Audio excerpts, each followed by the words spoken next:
Okay, so I wanted to do a video talking about the guitars I play. The one I'm endorsed by, and which is Malanson Guitars. And I've been playing these guitars since about 2016. And I was on the road with Larry Howard, and we were in Georgia, and I stopped at a music store in Valdosta, and I can't even remember the name of the store. But anyway, so we stopped there at this store, and I'd already bought one guitar. I was with my wife. My wife is a lovely, lovely person, and she supports me 100%. And I'm so thankful that I have her in my life. God has blessed me, trust me. So, anyway, I'd already bought a guitar on the road, and, and I, we went into this music store in Valdosta, and I saw this blue, just beautiful blue guitar here. Let me grab it. It's sitting over here. Uh, so, and I think I used this in a video already. But so this is the first Malanson guitar that I owned, and I plugged it in, and it just sounded so good. And I was at the store. I don't know if any of you guys are like this, but when I get in a music store, I'm in a candy store, and I want to taste all the candy. So anyway, I started playing this guitar and that guitar, but I kept going back to this guitar, and I just fell in love with it, and I just had to have it, and I thought, oh, I already bought a guitar. I don't want to ask my wife to buy if I can buy another one. So at the end of the at the end of the day, she walks up to me and she goes, "I know you want that guitar. Just go ahead and buy it."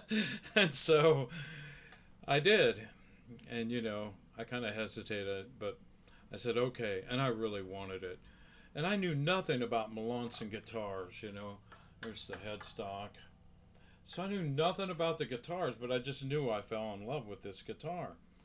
So I started using this guitar as my main axe, and so I thought, I'm gonna call this company and see if they'd be interested in giving me an endorsement. And I had been offered another endorsement from a rather large company, and I just didn't like the guitar that they wanted me to endorse. I tried it out, and it just didn't fit for what I was going to be doing. I was playing with Larry Howard, and we were playing, gospel blues, and just playing blues stuff. And the guitar they wanted me to play just didn't wasn't going to work for me, so I had to turn that down. Although it would have looked good on my resume, I just didn't care. I want to, if I'm going to endorse something, I want it to be something I believe in, because that's just the person that I am. It's just like these strings. Real quick, these strings that are on this guitar, I've been on this guitar for 2 months. They're made by a company called Blue Magic. They still have plenty of life, and I play the heck out of them. I play usually. I'll play not like I used to, but uh, October and November were busy.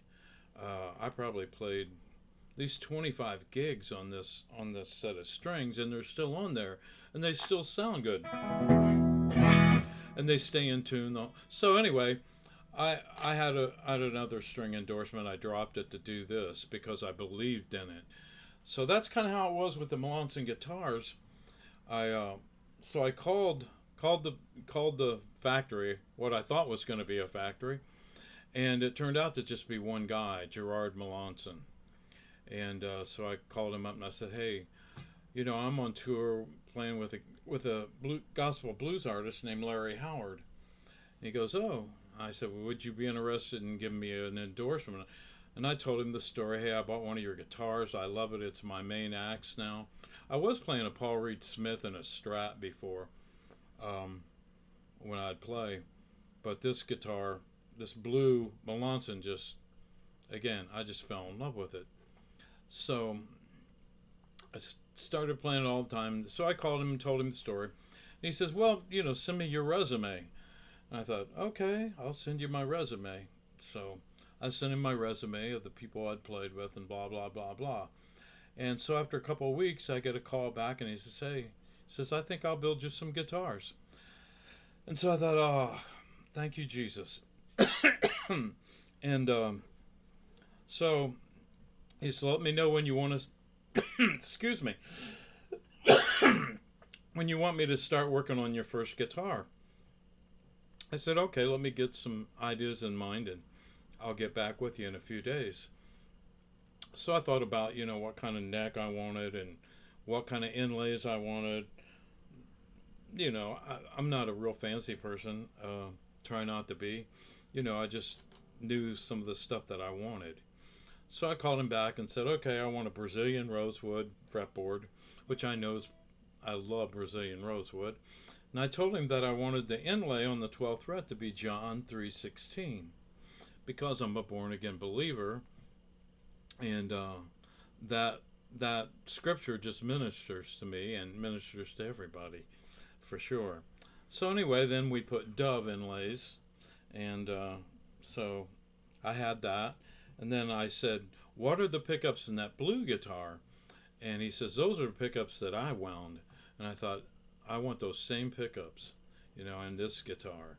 And Gerard hand wound I believe he hand wound every pickup that he built. And there's a difference, you can buy, and I'm not knocking any companies that, make massive amounts of pickups. There's DiMarzio and a bunch of other pickup makers that make great pickups. But for me, these hand-wound pickups that Gerard made just sounded good. And so I said, just make the pickups, make them. He called them the blues. What did he call them? He had a name for them. Blues something. Anyway, they're single coils. All my guitars that I had him build for me are all single coil. I love single coil pickups. Nothing against humbuckers. I just like the sound of a single coil, and then you can get the out of phase sound with them. Just something that I personally like.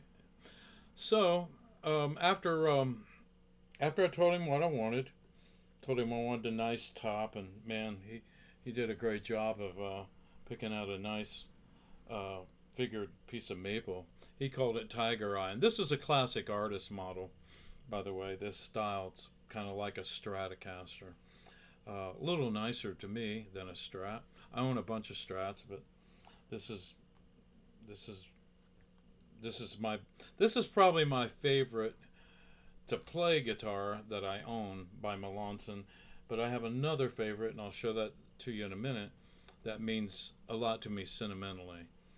So after I told him what I wanted in the guitar, a few days go by and he says, okay, I'm building your guitar. I said, okay. So after about a week or two, he sent me some pictures of the progress that he was making on my guitar. Showed me the neck. He had the neck done and had the inlays, and I said, perfect. I said, that's beautiful. I loved it. And then within another week, he says, I'm shipping your guitar out. I said, great, I can't wait. So a few days go by and I get this guitar, open it up, and it's like, immediately fall in love with this guitar. I mean, it played great. It plays great still. And sounds great. And looks great. I've worn it off. I'll show you the back of it. You can see the back. I've played the heck out of it. And it's got dings in it. You probably can't see the dings too much. It's got dings on the top and some nicks down here. It's starting to wear off on the side. But, those things are just character to me, and I personally don't care about it. This guitar I'll never sell. So it means, it's my player. So he, after he built this guitar, he says, let me know when you want me to build you another one. And so I said, okay, I'll do that. So I said, after a few months go by, I said, "Yeah, I'm ready for another one if you want to build me another one." And I said, "But I want to come out and visit you." And he said, "Man, sure." And Gerard lived in Thibodaux, Louisiana. And after talking to him a few times on the phone, I knew he was a Louisiana boy. You could tell in his draw and his talk, man. And but I will say this: he loved Jesus, man, and he wasn't ashamed of being a Christian, and he was the real deal.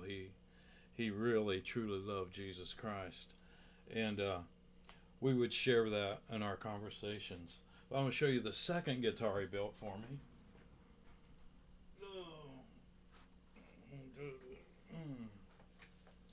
So this guitar is my second one that I got from him, and I told him, you can see that it's just. I told him I kind of wanted it to fade into a purplish hue to a light blue, into a deep blue, and man, he nailed it. And again, nice. I think it's a Brazilian rosewood fretboard, and again the John 3:16 on the 12th fret marker, and yeah, I play this one occasionally. Again, I love this brown guitar. This is my favorite guitar, the Malansons. So anyway, I love this, and you can tell by the way the craftsmanship is, that this guy, he loved what he was doing. And when I went to visit him, me and my wife went, and we met Gerard and Rhonda, his wife, and they invited us over to their house. We stayed at a bed and breakfast there in Thibodaux, and I told him, "Hey, I want to go down and see your workshop and hang out with you for the day." He said, "No problem, do that. We'll do that." So I went down that day and hung out with him all day, and God, I mean, I was already in love with Gerard as a person over the phone, but just being around the guy and just seeing how genuine and how real he was, and how much he loved doing what he did.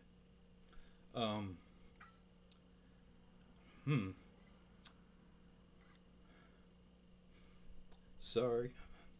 It's hard to talk about him because we were pretty close. So after hanging out with him that day, he said, "Look, you and your wife come over for dinner."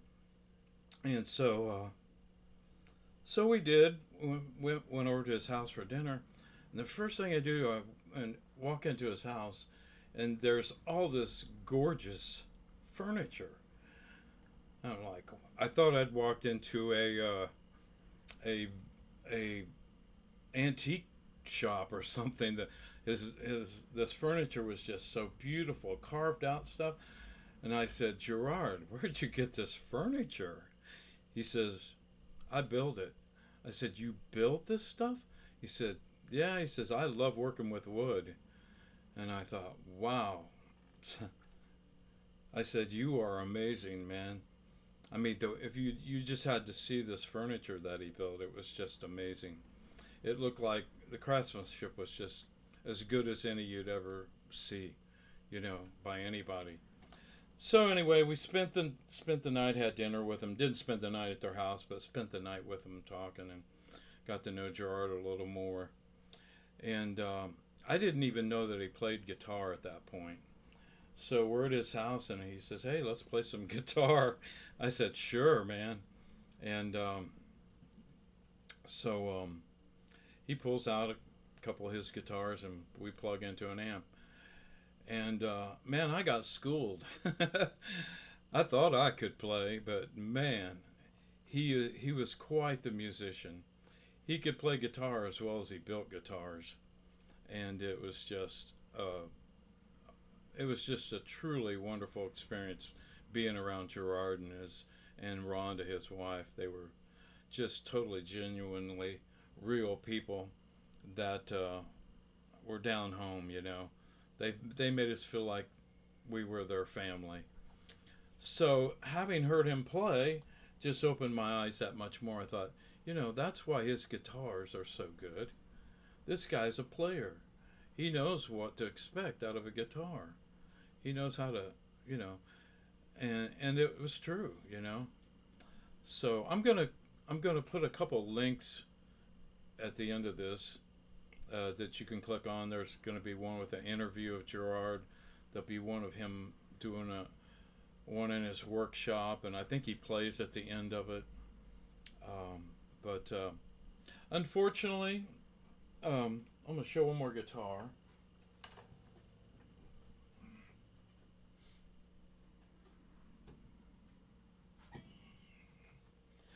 And I'll try to get this video over pretty soon. I hope you're not bored. I'm certainly not. So anyway, this guitar, here, let me take this thing off and put this on standby.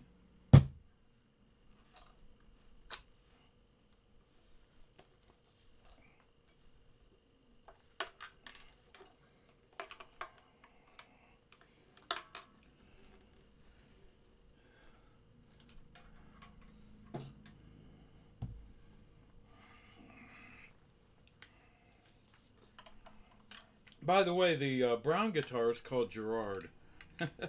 I named it after him. And this guitar is called Nancy. So that's my wife's name.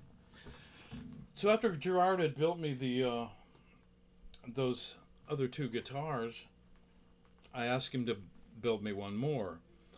And I called him up and I said, Gerard, I said, I have this idea of my next guitar. He says, oh, what's that?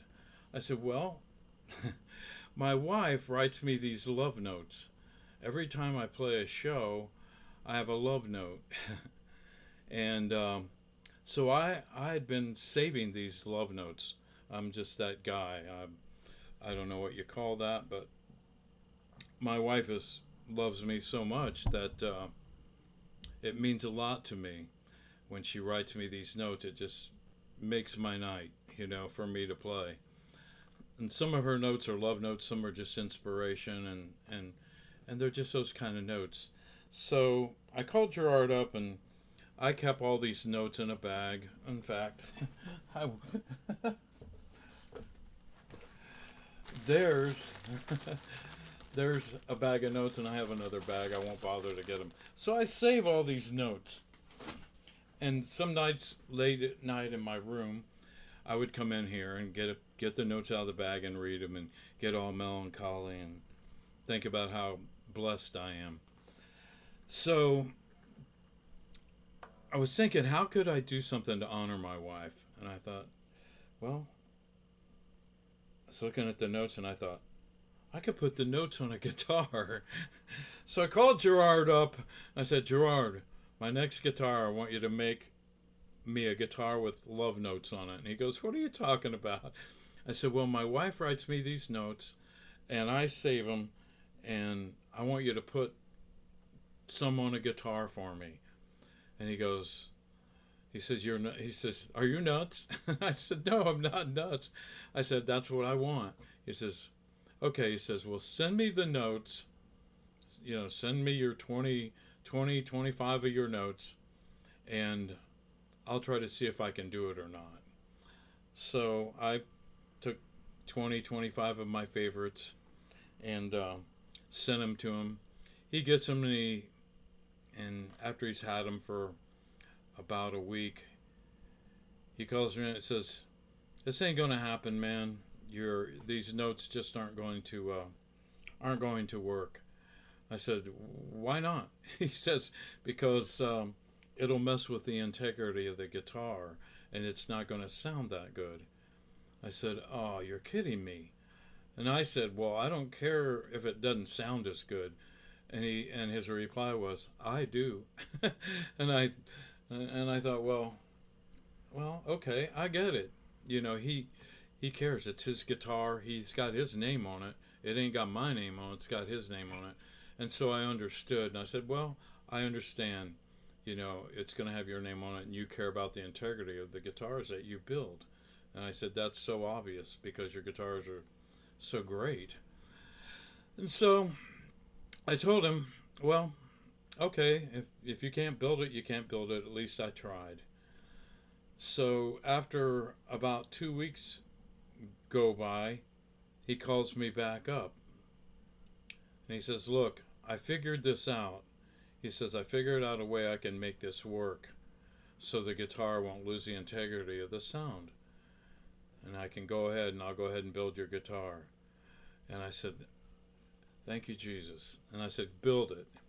So after about 3 weeks, this shows up at my house.